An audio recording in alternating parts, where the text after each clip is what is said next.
the Cinema Gold Show. I'm your host, Larry Elise. On today's episode, we're going to dive into the latest box office news and headlines from around the industry. But first, we'd like to thank our sponsor, Rough Greens.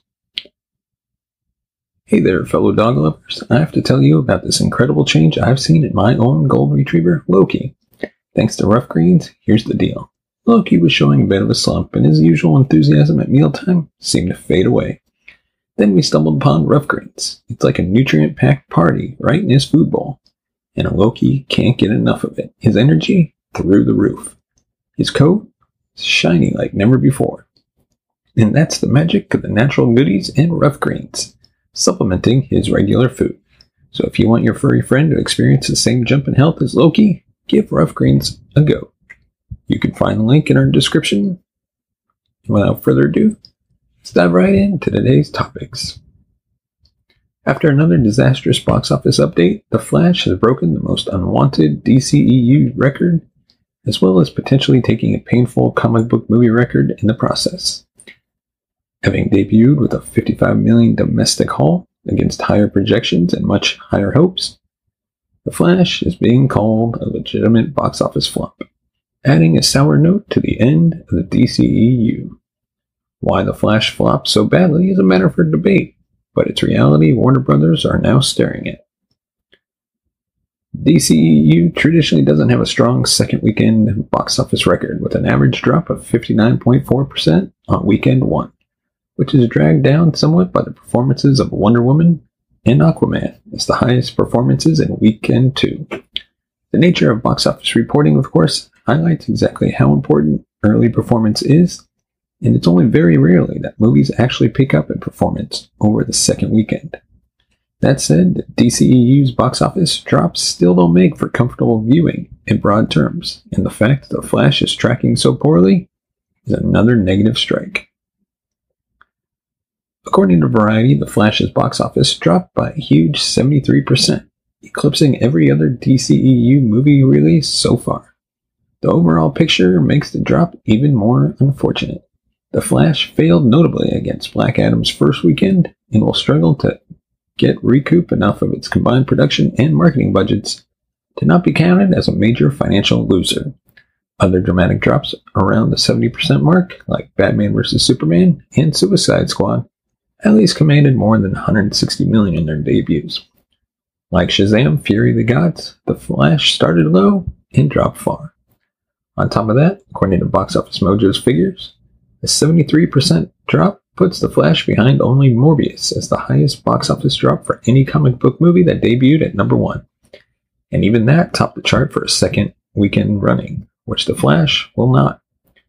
Morbius's 73.8 record was also perilously close to being toppled, which is a narrative in itself. The Flash is now also a DCEU record holder for drops by number one debuting movies. In the wider history of comic book movies, only Steel has a higher drop at 78%, but that released to just $870,000 in '97.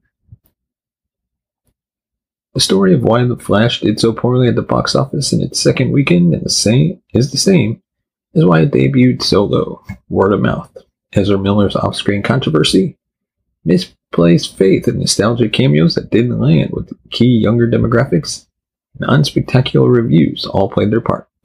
It's still arguably the decision to announce the DCU reboot before The Flash's release that caused the biggest problems, though because it robbed The Flash of any relevance. Add in superhero fatigue and multiverse ambivalence, and it's an undesirable perfect storm. At a time in its release when word of mouth is key, The Flash conversations have been refocused on specifics and distractions, and the fact that it's not a terrible movie almost doesn't matter. Let us know your thoughts on what you thought about The Flash in the comment section below. Why do you think it failed and flopped so badly? Let us know. And of course, give us a thumbs up if you like our videos, subscribe to the channel, and hit that bell notification button to be notified of future videos. And now, on to our next topic. Carrie Fisher's final movie confirms a summer release date after a 7-year delay. Carrie Fisher's final movie is set to arrive in just a couple of weeks. The screen legend and Star Wars icon passed away in 2016, Now, you can subscribe to us on all major podcast platforms, including Good Pods. Check us out today on your favorite podcast platform. And on to our next topic. Spider-Man Across the Spider-Verse report alleges serious production troubles with one producer.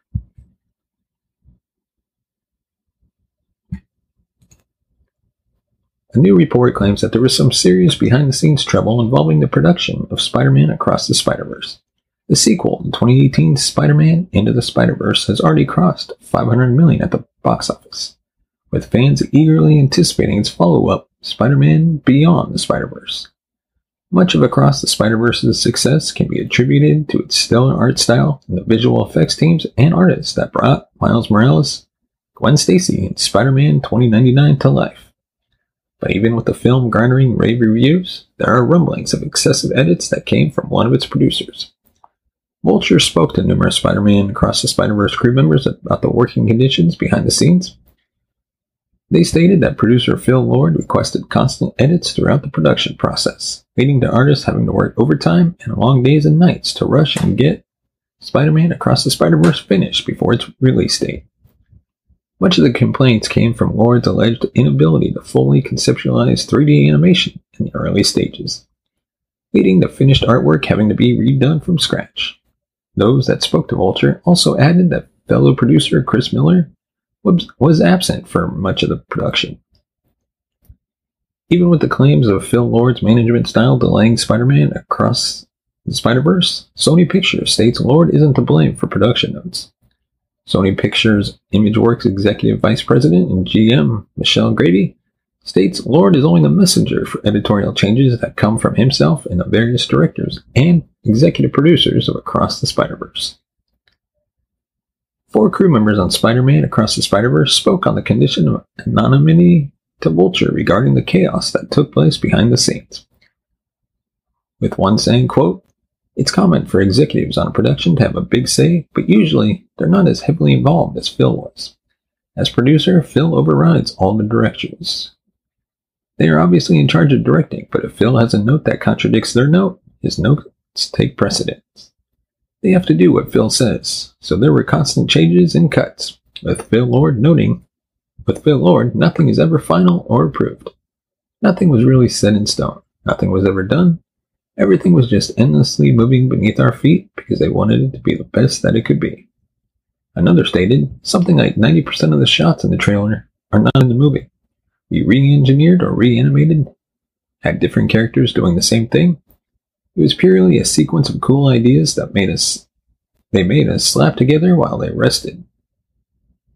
We were idle, that's what they called it, and that was probably the biggest demotivator for a lot of people. Some of them had been flown over to Vancouver, got an apartment to work on this movie, and then sat on their hands for maybe 3 months or so. The worst thing you can do to an artist is hire them and then tell them to do nothing. These people were like, how do you expect us to make this huge movie in less and less time? Each week that went by, idle meant that later on it was going to be more insane. An avalanche of work is waiting." Now on to our next topic. The question many people have, will Oppenheimer break Christopher Nolan's box office record? It has an uphill battle if it aims to break the $1 billion worldwide. Director Christopher Nolan is no stranger to box office blockbusters, with movies such as The Dark Knight and The Dark Knight Rises under his belt. He knows how to bring in $1 billion worldwide. His latest film, Oppenheimer, is a biopic about the famed creator of the atomic bomb, J. Robert Oppenheimer, starring Cillian Murphy, alongside many other A-list actors. The film has already managed to garner a lot of buzz prior to its release, which leads audiences to wonder if this newest venture will break Nolan's box office record set by his previous movies. Although Oppenheimer was specifically filmed for IMAX screens, which require a premium ticket, the film has heavy competition during its opening weekend and is the first R-rated film for Nolan in more than 20 years, which could hinder its draw at the box office. Furthermore, if early screenings of the film describe it as a horror film are any indication, it's highly unlikely Oppenheimer will break Nolan's box office record. While it's all but certain the film will be both critically and commercially acclaimed, it doesn't appear to be a frontrunner for grossing $1 billion around the world. Unlike most films, Oppenheimer was specifically made for the grandeur of the IMAX screen, and as such, premium IMAX tickets could easily boost box office numbers, given how pricey they are compared to a regular theater experience. Nolan has been hyping the film's grandiosity and has expressed on numerous occasions that the film is meant to be seen on the biggest possible screen, given the nature of Oppenheimer's approach to its storytelling. If moviegoers literally buy into the hype and see the film in IMAX, then the numbers at the box office could see a much-needed boost throughout the film's theatrical showings, which could aid in possible box office records for Nolan. However, only 30 theaters across the country will be showing Oppenheimer on the grandest scale possible, seeing as IMAX locations are fairly limited throughout the US. Nonetheless, focusing on the vastness of the film and urging audiences to see it in theaters for the ultimate viewing experience could benefit Nolan at the box office.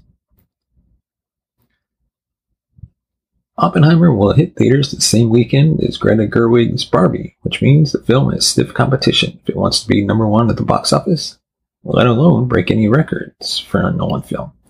Barbie is one of the most anticipated movies of the year, and given its broader appeal to audiences, it could easily cast a shadow over Oppenheimer.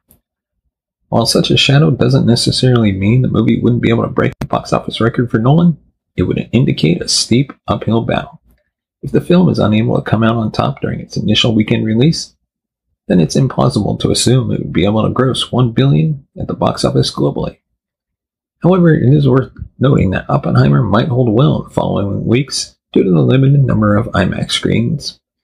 Audiences may wait to see the film in IMAX in either the film's second or even third week, making sure they are seeing it in the desired format. This means Oppenheimer might not have as big of an opening weekend, but can hold strong the following weekends. Previous Nolan films, including The Dark Knight, Inception, and Dunkirk, all took advantage of the third week of July and played well into August, meaning the same could be true for Oppenheimer. Most of Nolan's films have managed to score a PG-13 rating, which meant they were accessible to a wider viewing audience. Ergo, the films had the ability to make more money given their broader appeal. However, like his 2002 film Insomnia, Oppenheimer has an R rating, which will ultimately restrict who will be able to see the movie in theaters, meaning box office numbers could take a hit. While it's possible for an R-rated movie to gross $1 billion worldwide, Todd Phillips' 2019 dark drama Joker is the only R-rated film ever to achieve such a milestone. However, given the early hype surrounding Oppenheimer and the buzz it seems to continue to garner leading up to its release, the movie could easily become the second R-rated film to gross $1 billion around the world. The question, is it a horror movie?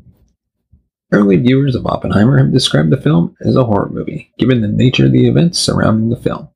As such, it's likely that some viewers will forego the movie altogether, or wait until it's available to stream at home. Nolan himself has described the movie as something akin to a horror movie, and agrees that many viewers will be devastated after watching the film. Unfortunately, such characterization of the film could turn away certain moviegoers who might find the subject matter too graphic in nature to see on the big screen. While it's all but certain Oppenheimer will be a box office success, its attempt to break box office records for Nolan is nothing short of an uphill battle. Although it's completely within the realm of possibility, it's not plausible to think the film could accomplish such a feat. What will be more interesting to see is how Oppenheimer fares against other films released this summer. Particularly films like Fast X, Elemental, and The Flash underperformed at the box office. Well, let us know your thoughts in the comment section below. How do you think Oppenheimer will do at the box office? And what are your thoughts on this movie? Do you plan to go see it in theaters, or are you going to wait until it hits streaming? As always, if you want to support the channel, head on over to buymeacoffee.com/cinemagold, and you can support the channel and help us grow, help us bring in new hosts, be able to pay them, and hopefully take this show on the road. As always, thank you so much for watching and listening. We will see you next time.